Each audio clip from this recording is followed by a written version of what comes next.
Hello and welcome to the Growing Green podcast. Your host, Jeremiah Jennings, is the owner of Growing Green Landscapes in Birmingham, Alabama, and has a passion for growing the entrepreneurship community for those who are young in business. Being a business owner isn't easy, especially in the early years, and that's why in this show we dive into a wide range of topics covering all the challenges small business owners deal with. Even if your company is generating $1 million or more, the stories from our great guest and Jeremiah's own firsthand experiences will propel your business forward. And now, here's your host, Jeremiah Jennings. What's going on, everybody? Thanks for tuning in to another episode today here on the Growing Green podcast. This is your host, Jeremiah Jennings, and I am so excited to be coming to you today with another fresh new episode. And we have a guest interview, and it's going to be a really, really fun one today. This is actually Craig Scheller from Scheller Outdoor Living, and I am very excited. We got to meet at Together in the Trades and had an awesome time hanging out there, and we didn't get to catch up as much as I wanted to, but Josh Sutton introduced us, and really, really fun time at Together in Trade. So maybe you want to talk about that a little bit. But Craig, how you doing tonight, buddy? I'm doing great. Thanks so much for having me on. Absolutely. I'm excited to do it. I'm excited to have you on. I'm excited to get into your story and the story of Scheller and how you've kind of grown into what you got today. I know you're a outdoor living company, so outdoor space is what you create and things like that. Just you transform backyards. Some of the stuff that I see on Instagram is crazy. I saw your brand new truck that you just got. So we got a lot of fun stuff that I want to get into and see where it takes us today. But tell us a little bit about yourself and your family or business or wherever you want to go from there, just kind of how you got started. Okay, well, I started like a lot of guys.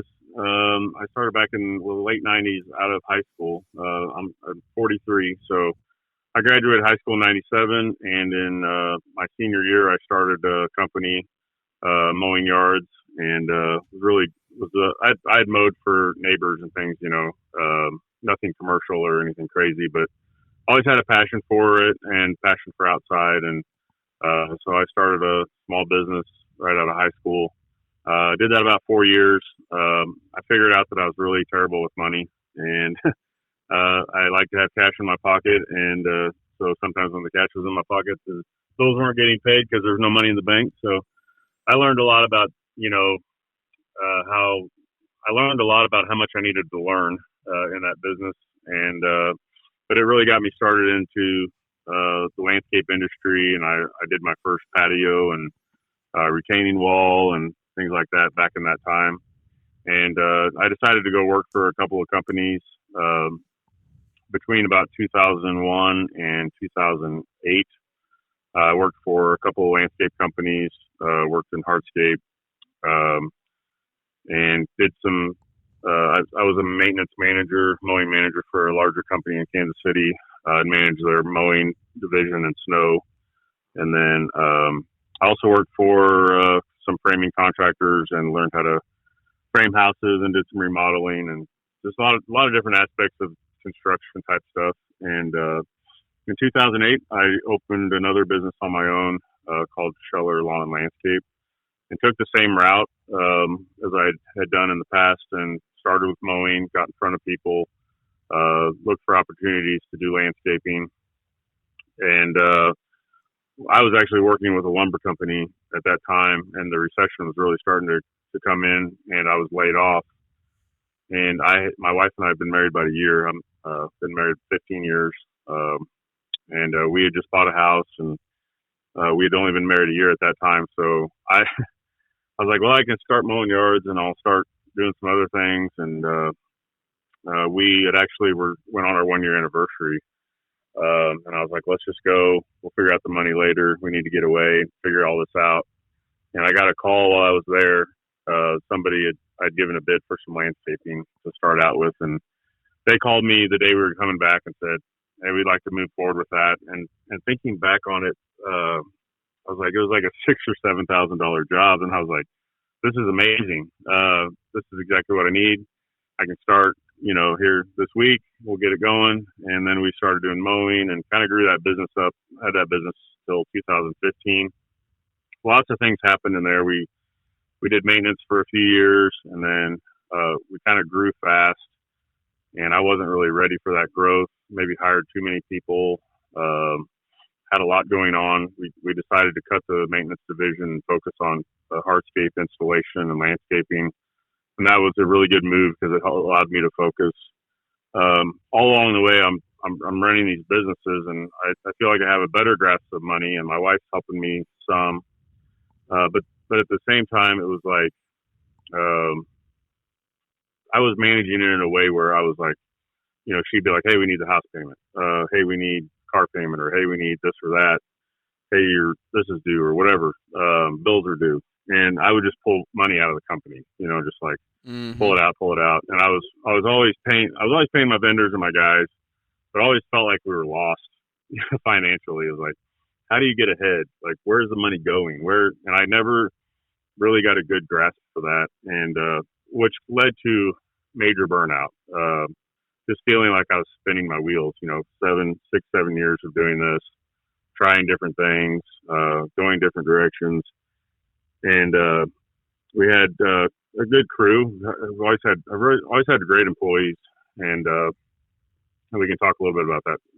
It's something I think I'm learning and trying to still learn how to do this with employees. But it was just one of those things where I was completely burned out, and it was like August or something, Now, it's hot, It was so leading up to that time. I was just like, I'm gonna look for some opportunities to maybe teach or consult or do something like I should be consulting because I'm so good at running a business, Yeah. But yeah. I wasn't wanting to teach people necessarily how to run a business, but my passion has always been the installation. And no matter how much I've struggled with finances or struggled with money, I've always had that, like, installation had to be there. The details had to be there. We had to do a good job.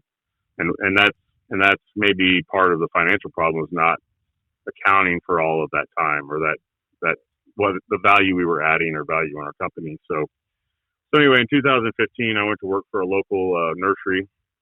They had started doing hardscapes, and it was a good opportunity for me to reset a little bit. So I managed the hardscape division for them in 2 locations in Kansas City. And then a year and a half after that, I'd helped build that up a little bit. And then we were purchased by SiteOne, which is a large national company everybody's heard of. So that gave me some opportunities to expand into more of a regional role. And I did some teaching of interlocking concrete pavement, ICPI.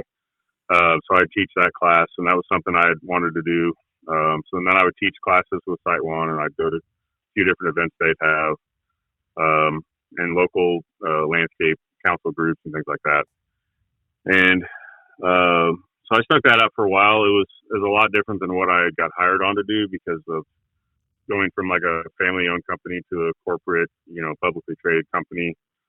There was a little bit of a disconnect with me, and I still had that entrepreneurial, spirit. Wanted to be going out there and doing things and making things happen and really taking care of customers. And SiteOne's a great company. I'll say that, but for me, it was just, I felt held back because there's always processes, and you have to go through these processes, and it's not going to be tomorrow. It's going to be, that's a great 4 or 5 year plan, Craig. So I just felt like things need to be done now. And so I had another opportunity to go to work for a manufacturer of porcelain tile, which in a million years never thought I would do something like that, because when porcelain was introduced into SiteOne, I was like, well, this is ridiculous. It'll never sell. And then a year and a half later, I was a manufacturer rep for a porcelain company. Little did you know. So, yeah. And found out it was an amazing product. And I traveled the central U.S. as a rep, and worked very closely with Belgard in that central area, and dealers and contractors. And I got to go see some amazing projects, commercial, residential, $1 million backyards, rooftop bars, rooftop pools. That's the kind of, thing that was going where this product was going. And I was like, wow, this is amazing. And it was really cool because one of my frustrations was I was always competing against these guys that were doing terrible work and treating their customers terribly and running off with their money. And I was like, okay, there are some really good contractors out here that are taking, they're doing details. They're taking care of their clients. They're giving an amazing finished product. And So I was just enjoying that, seeing that. The company was based in Italy. My wife and I got to go to Italy for a week back in 2019, I believe. And so there was this really cool opportunity, learned a ton, expanded my network nationally and even, a little bit out of the country. And so that was a really good opportunity. And then during the start of COVID, March, we got shut down, no more travel, no more flying. Got to do a few road trips, that kind of thing, see some customers. I was sitting in my basement getting paid. I was doing a lot of Zoom calls, trying to keep people engaged, just trying to do my job. And I was seeing all these guys doing really cool jobs and really fun work, and at the same time panicking and being like, I don't know what's going to happen, and how do we get out of this and all that. And I was like, well, this looks like fun and also a little bit scary, but I might get back into contracting. So in July of 2020, I decided, well, June, July, my wife and I started talking about it, and she was just like, you have to be sure this is it. You have to know this is what you really want to do. You have to get paid.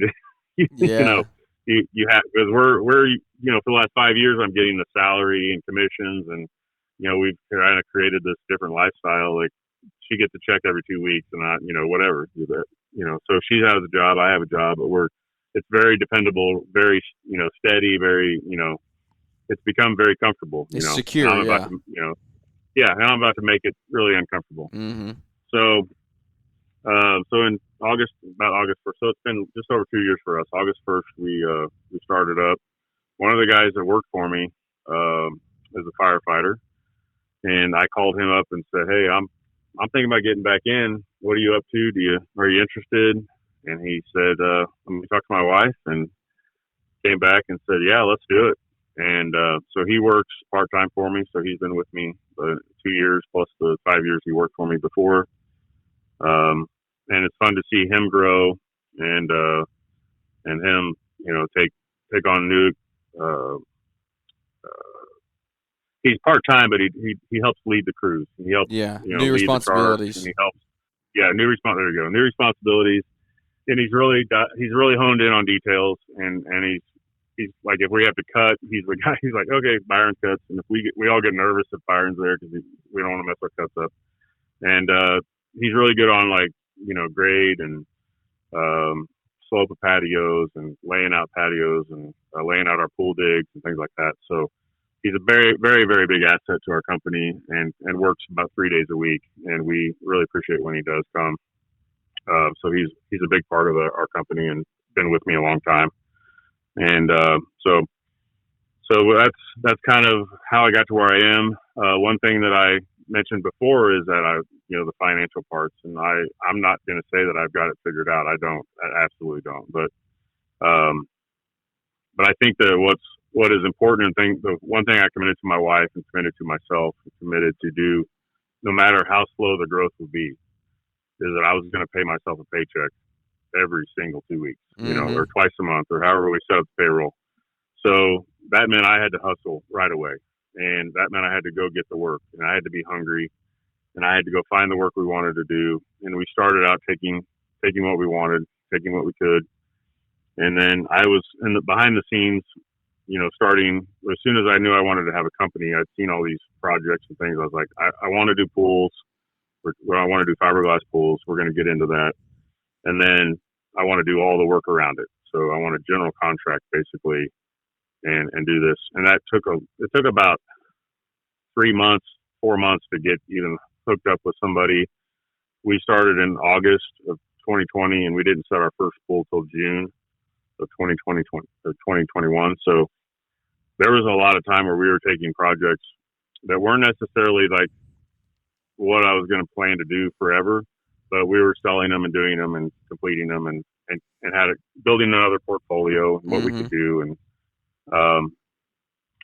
so that was kind of the takeoff to that, but it's been very important to pay myself. That's kind of what I was getting at. And then doing things right and making sure we're on the right track, building our business with purpose and with a certain drive and with certain goals. And so when I say, a lot of times, people ask me like, wow, how did you grow so fast in 2 years? Like, how did you get to where you are? How are you doing all these projects? How are you? And I have to remind sometimes myself and others that I've been doing this for 25 years. Like, Yeah. and what's crazy is like I learned so much in those years prior to this, and I'm still learning. Like, not only did I learn a lot from the businesses I had, but those 5 years of working for businesses was a huge eye opener to me on how to actually run a business. And they're large companies, you know, and how important profit margins are, and how important it is to make money, and but also take care of your customers, and you know, so stand behind your work, stand behind your products, you know. So there's a lot that I learned. So when I started, I was out of the gate like 100 miles an hour. So so I had the knowledge already. I had the experience. I had a good helper and good support with my family, and so that's where we are now. And we've been doing large projects, and those just keep getting referred, and they just keep coming, and we're booking for next year. And so it's been pretty exciting, and lots of stuff going on. Man, Plus we have 4 kids. Oh my goodness! Yeah, just throw that in there right on top of everything. Yeah.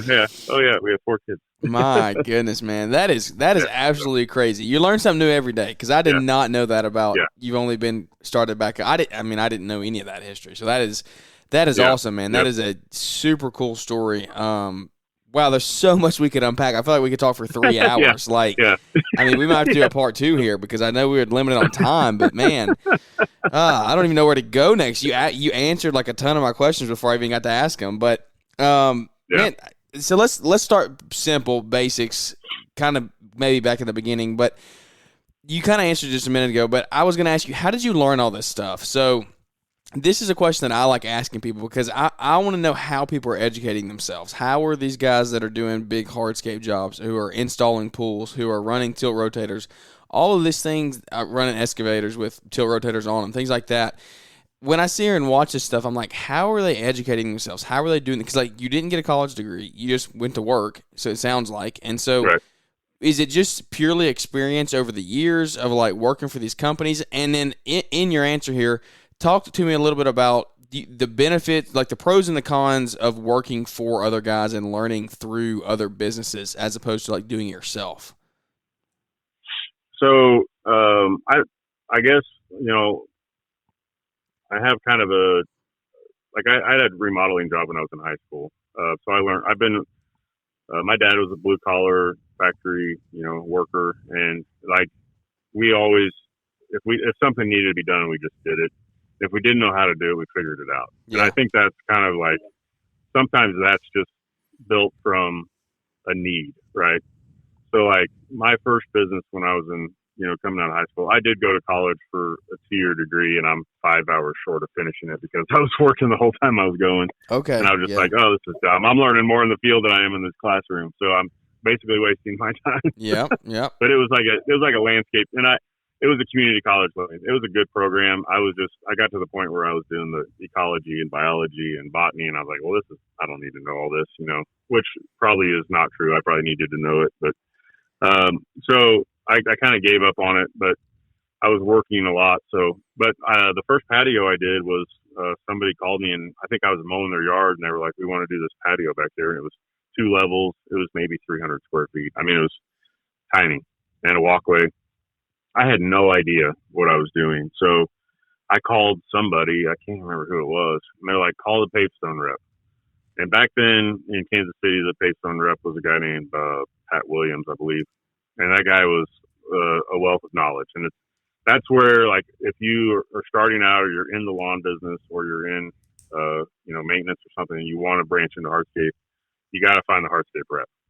And they either can tell you, like, how to do things, or they can point you to a class, or they can point you to whatever, or dealers, or, ask your dealer. Sometimes there's knowledgeable people that can help you build those things. Because back then it was very competitive, and there wasn't a lot of help from other contractors. I'll say that patio was 300 square feet. Probably took me a month to do it. I mean, I had no idea what I was doing. Like, we could probably do that in 2 days, right now. And then I built a retaining wall. It was a small retaining wall in front of the house. Again, another 3 or 4 week job that probably should have taken less than a week. And so that's you have to be committed to that part. Like, you don't know what you're doing. You don't want to mess up. You have to learn it. And I think for me, it came from the need, I need to figure out how to do this so I can get it done, so I can get paid.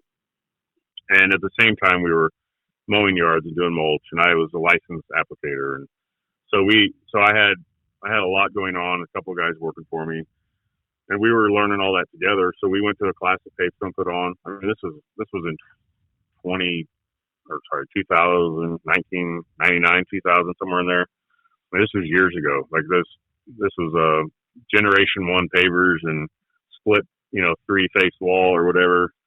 So I was just trying to learn and soak up, and so the rep was a big help there. And then I did another hardscape. I got more comfortable with walls. Started renting machines. We bought a Bobcat back then. It's an old 853 or something. And so we were trying to grow and do larger projects. Did a couple commercial things. I just kept trying to. I just had that, I guess, the desire and the drive to want to learn and to want to keep doing new things, and it looked like a good source of income. So I guess now I would say there's 10,000 more resources than I had 20 some years ago, right? So following certain companies on Instagram or YouTube, there's a ton of good stuff on YouTube. There's always local classes. There's manufacturer classes. There's ICBI classes. There's Hardscape North America. There's all these trade shows, and some of this stuff may cost money and it may take time out of your schedule.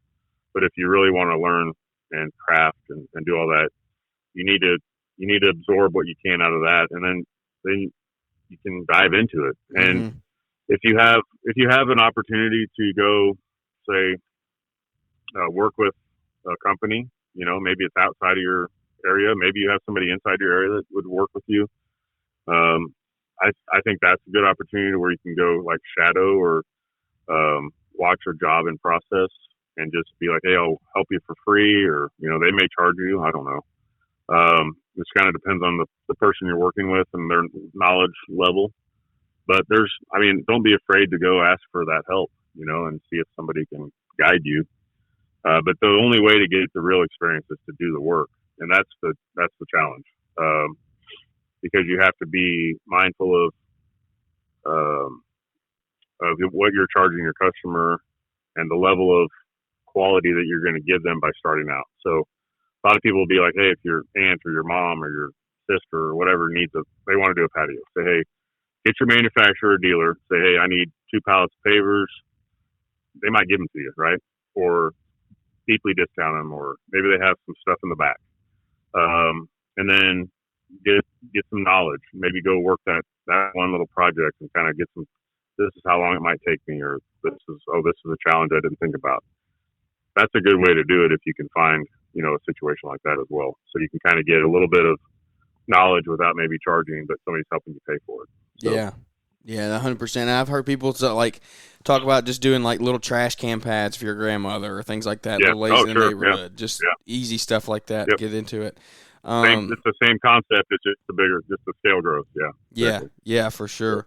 Man, that's cool. That's cool. I think that guys out there that are thinking about getting into it could definitely learn from that and take a little bit, because I don't know. I mean, what are your thoughts on maybe let's say an 18 or a 20-year-old out there, and they're like, I don't really know how to do it all. I want to figure it out. What would your advice to them be? And it doesn't, this isn't written in stone. I'm just I want your opinion here of do you think maybe they're single, they have no bills, they have no wife, nothing like that. They're just trying to learn how to do this stuff. Would you encourage them to go work for a company for a year or a season and absolutely. do that, and or just get out on your own and do it? I think I would absolutely do that. And the challenge will be if they're really entrepreneurial driven is always thinking, this is where my problem was. It's oh, I could do this better. I could do this faster. I could make more money if I was doing it on my own, and that's not always the case. Yeah. But if you can go, if I would have done that out of high school rather than just trying to jump in and I had no idea how to manage money. I wrote bad checks. I was trying to find a way to pay. I don't know payroll tax. What is payroll taxes? I didn't have any idea on that stuff. Yeah. It was like I threw myself into a big mess of trying to stay ahead or stay ahead of what was behind me or running from whatever it was. So it was just a constant battle. And then I see like these 18-year-olds that got amazing heads on their shoulder, and they're like super savvy on business and super savvy on marketing and all these things now. And they know how to, they kind of have that knack for running business. But I would say if you can find I wouldn't just go work for any company, because there's still some shady ones out there. But like, if you can find a good reputable company that does quality work and is willing to take you in and teach you, but be honest with them and say, my goal is to, in this many years or next year or in whatever, I want to do this and run my own business. And yeah, I think you have to understand that that's possible probably, but you also have to see that, if they have a foreman, that's running the job, that guy, maybe he's been there 5 or 10 years, that you don't just go from, pushing a wheelbarrow to being a foreman in no time unless you really have the experience. And so, and it's something that takes repetition and time, and to learn efficiencies and details and how to use a saw correctly. And it's not one patio, in my opinion. So I didn't get good after my first patio. It took me a while. We're still learning. We're still honing our craft every time we do a project and pushing ourselves to another limit. And that's 20 some years, right? Yeah. So you have to go in knowing, you have to go in knowing that it will be a lifetime of learning and a lifetime of honing your craft. Anything you can take from that first few years to kind of help learn, business models or, efficiencies and installation. It may not mean that maybe a company has a bunch of equipment. Maybe you see that that's an advantage, and it's maybe you're not going to go buy all the equipment, but you know what to rent now. Like, the tools you need to get the job done, and you can go rent that machine or save up for that machine or know which one to buy first. So there's those things that will help you, I think, if you went to maybe work for somebody. And that's kind of some of the things that I learned, after failing so miserably the first go around. No, yeah, and I agree with all of that. I think if I was to do it, I was going to go that route. I think I would probably do that same thing. Try to get in with somebody good and let them teach you and learn. That's good stuff. The problem is, like, if you're established and you have a lawn care company, like kind of like what I was doing, but you want to branch into that, it makes it a lot harder. It does. So you have to kind of take those methods of, like, maybe I could hire, like, not hire, but like maybe I could have a consultant. Maybe there's somebody that we work out an arrangement, I pay him, or we work out something where I'm, maybe I send my guys to him. We work for a week.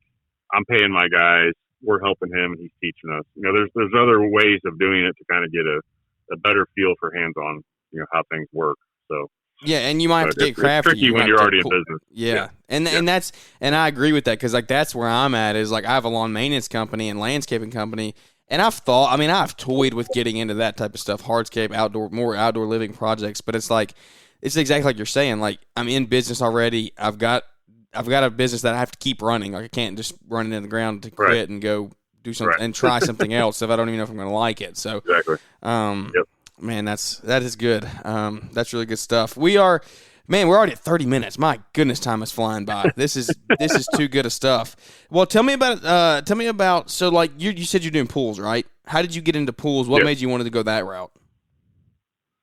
So just on the manufacturing job where I was traveling and seeing all these cool backyards, and I'd seen guys doing some fiberglass. So I started researching that. We only do fiberglass pools, but to me it was just like, oh, this makes sense, because I love equipment and excavation, and from what I had researched, it looked like, so you dig the pool, right? It's kind of like digging a patio, and then you compact, and then you put gravel in, you compact that, and you screed it, get everything right, follow the dig specs. And then you set the pool and you backfill it, and then you start doing your patio. So I saw that as I saw that as an entry of something I was experienced in, and felt like one thing, I'm always looking for a challenge and something. I wouldn't say I think my wife would say that I'm never satisfied, I think that I always want to be challenged. And so I wanted to challenge myself to not only get back into hardscapes, but what could I do this time that I wasn't doing last time that would push me in a new way and challenge me in a new direction. And I felt like pools was that. And what I realized very quickly was how the pool elevates the project. And the design goes from, hey, I want a patio and a fire pit to I want a pool, bubblers, auto cover, patio, a deck. Like we're doing this backyard like crazy, Mm-hmm. And so what that brings and challenges that brings is logistics and scheduling and managing your time and managing how long it will take you to do a project and making sure that you're bidding those correctly, because I'm still figuring that out too, and so I think that's I got into it as a challenge, and we've done 6 in the last, we've set 6 anyway. We're working on a couple right now, but so it's a big challenge, and it's not as, I wouldn't say it's as easy as it looks. Like we've run into some challenges with utilities and sewer lines, and we moved the job we're working on now. We moved the sewer line so we could put a pool in. There's a lot more to think about, and I think that's where my years of construction has helped me think about the whole process, and how doing this is going to affect this part. And we're big on drainage and making sure the water flows correctly. So we put a lot of thought into the layout and where the water is going to go. Make sure it's not running into the pool, and it just takes it to another level of planning and preparation and all that. So yeah, you definitely challenge yourself. I feel like when you get into pools, you said you want to challenge yourself and make yourself better. I think that's exactly what you're doing. Yeah. Well, and you're lifting a 4,000 pound pool over a $1 million house. Yeah, that's right. You just hope you don't drop it. Yeah, exactly. Oh man, there's a lot of that going on. So let's talk equipment real fast, if you don't mind. And this, you say Sure. as much or as little of this as you want to. But so you're in business for just over 2 years, like literally a couple days over 2 years in business, and you have excavators with a tilt rotator on it. I just saw. I mean, you just bought a brand new truck, like a big truck too. Was that an international? Isn't it? It's a Peterbilt. Peterbilt, yeah. Practical dump truck, yeah. Yeah, so massive truck. Like you've got some equipment, you've got some assets there behind you. How have you done that, whether it be leveraging debt or saving and paying cash for things? Like how have you just, if you have leveraged debt, what is your advice on that when it comes to you're buying equipment that is obviously making you money and generating you income. So everybody has a different opinion on it. But how have you done that in such a short amount of time? Because you said earlier, you hadn't been that good with money. So as a side question to that, this is a loaded question here, but also how have you gotten your money figured out? Okay, so a couple ways. I started with so my wife and I had a really good conversation before we started the business, which was a very important conversation, and I think that she wanted to know more and be more involved, even though she's not involved in the business. She has her own job, but we had to be on the same page financially. So what's kind of elevated everything and pushed everything forward is the pool projects and the size of projects we're doing. So I'm 100% not debt free.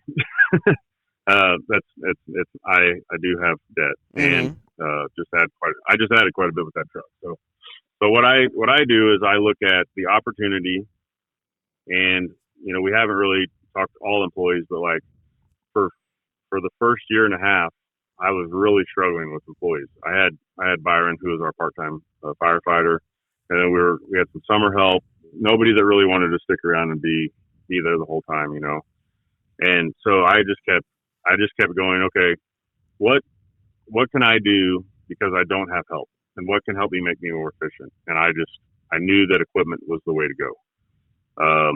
So I looked at, if I was taking out a loan for like an excavator with a tilt rotator, I looked at that as an employee.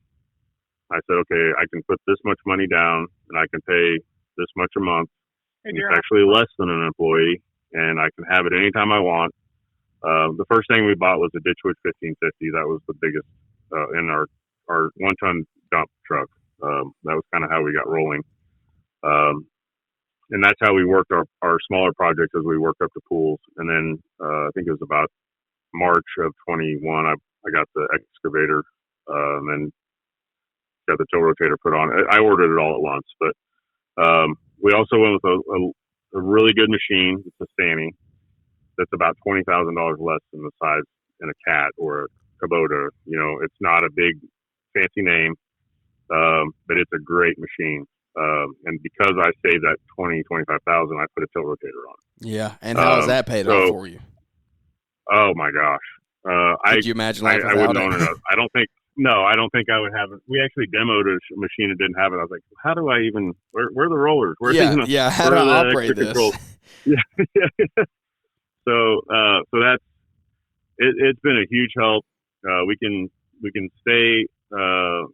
I know it's been really cool because I've started like messaging with like the Dirt Ninja and Mulder and Jeremy at J Squared and all these people. And I said something to Dirt Ninja a couple of weeks ago. I was thinking about, you know, what size machine do I go to next and how do I handle the growth? And, you know, I was like, it's amazing how small a machine gets when you put a tilt rotator on it, even if it's a big machine, because you can do so much with it in a small space and turn the bucket around and do, like, you don't have to move it every time you need to make an adjustment. Mm-hmm.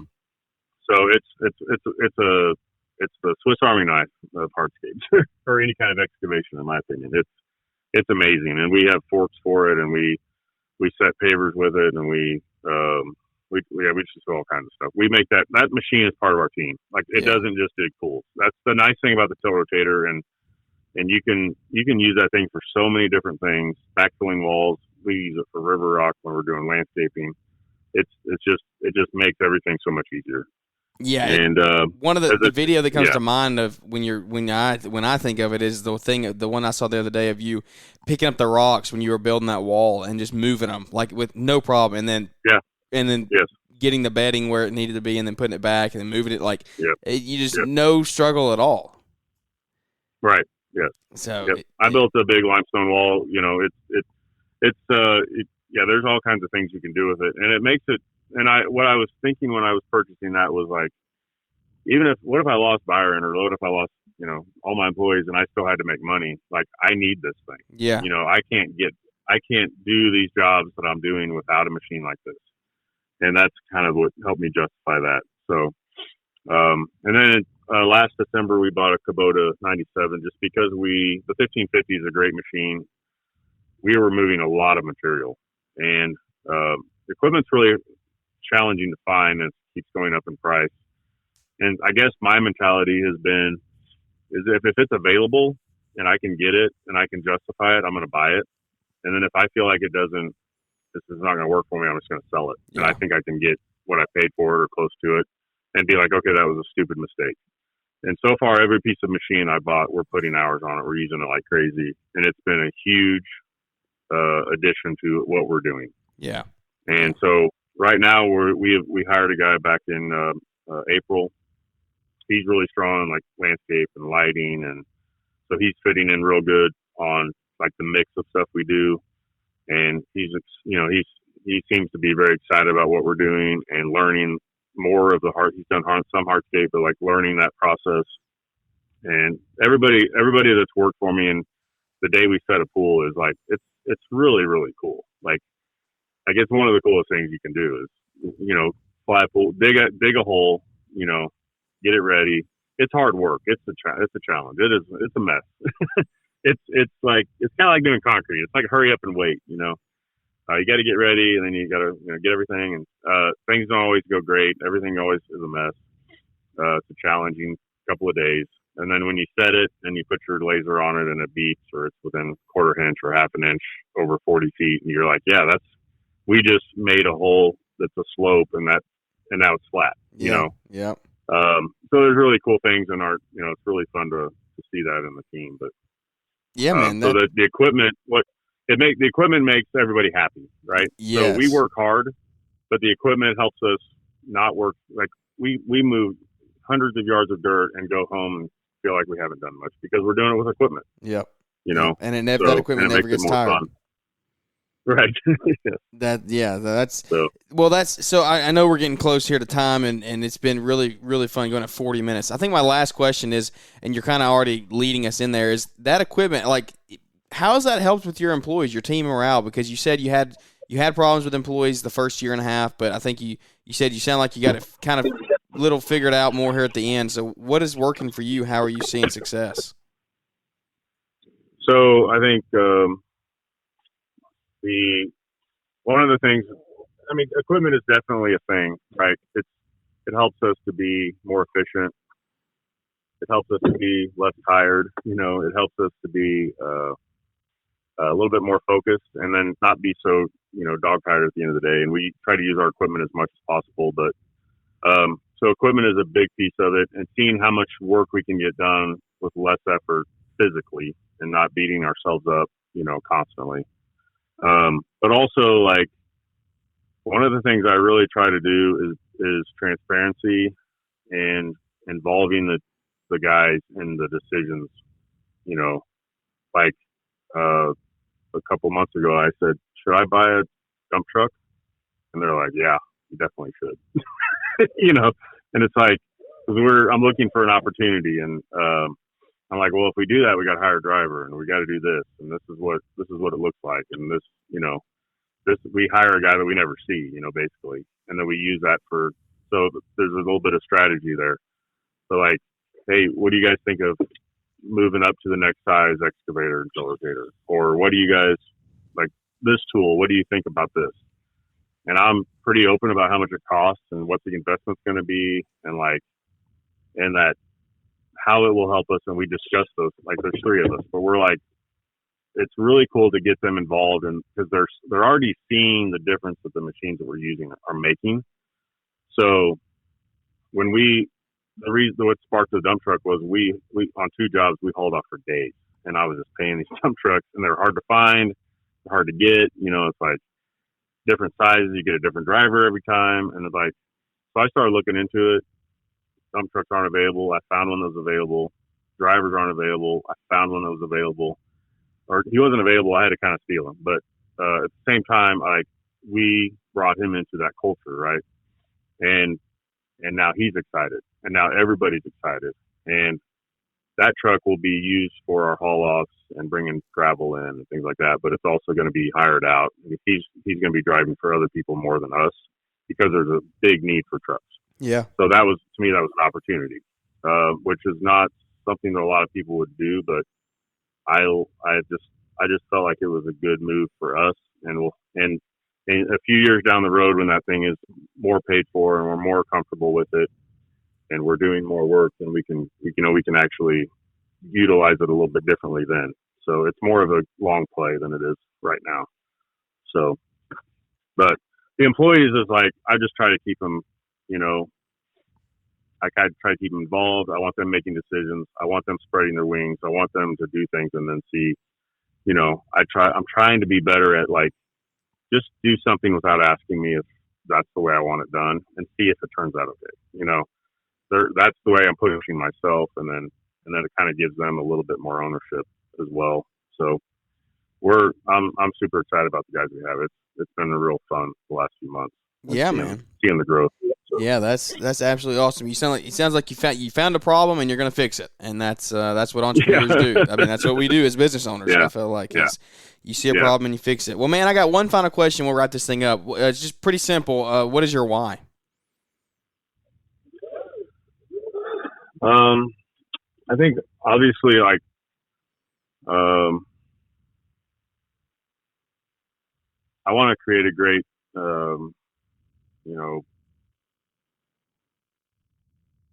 legacy for my family, and I feel like that, like in my family tree, there's not a lot of legacy left in a way. And it's not just financial. It's like I have kids we have twins that are boys that are 13 and my daughter's 12. We have our youngest son's getting ready to turn 3 tomorrow. And so it's a little bit of a gap there, but like my kids have been working with me about a day a week this summer, and it's really cool to see them learning and getting some money, and then but also seeing what I'm doing every day and seeing what we're working towards and trying to grow the business too. And that's it. And then I just have I think that like if I can help them learn how to do things and build things and work hard and see what it takes, I think that's important. And maybe as part of that, it helps leave a, financial legacy for them in the future. But that's more about, work ethic and, integrity and, doing a good job and not, that kind of stuff. Yeah. And I also have a tremendous drive to build things and create. And that's part of my why as well. So I can't leave that part out. Yeah, man, I absolutely love it. I know we've gone over time. I don't want to hold you any longer. Where can everybody find you if they do want to connect with you on social media and maybe ask a question or something? Yeah, we're all my stuff is at Scheller Outdoor Living, and it's Instagram, Facebook, and have a few videos on YouTube. I've been slacking on that, but probably try to get back into that soon. So. Yeah, man, that's awesome. Well, hopefully everybody goes. If you got any questions, go reach out to Craig. He's an awesome guy. He'll help you any way he can, I'm sure. We'll put his link to his Instagram in the show notes today, so you can just go click that and it'll go take you straight to it. But Craig, I'm going to let you go, man. I know it's getting late. I appreciate your time and appreciate you coming on tonight, man. Hey, thanks, Jeremiah. Absolutely, buddy. Well, guys, thank you so much for tuning into the show today, and it has been an honor to come to you. If you do enjoy the show, would you leave us a rating and review? Those really help us. A 5-star, of course. That boosts us and grows us so we can reach the community and grow the community one relationship at a time. But without any further ado, that's going to wrap this one up, and we look forward to catching up with everybody here on the next episode. Thanks for tuning in to the Growing Green podcast. It is an honor to have you listening, and we hope you receive valuable advice to help take your business to the next level. Don't forget to follow the podcast so you'll be notified when our next episode drops.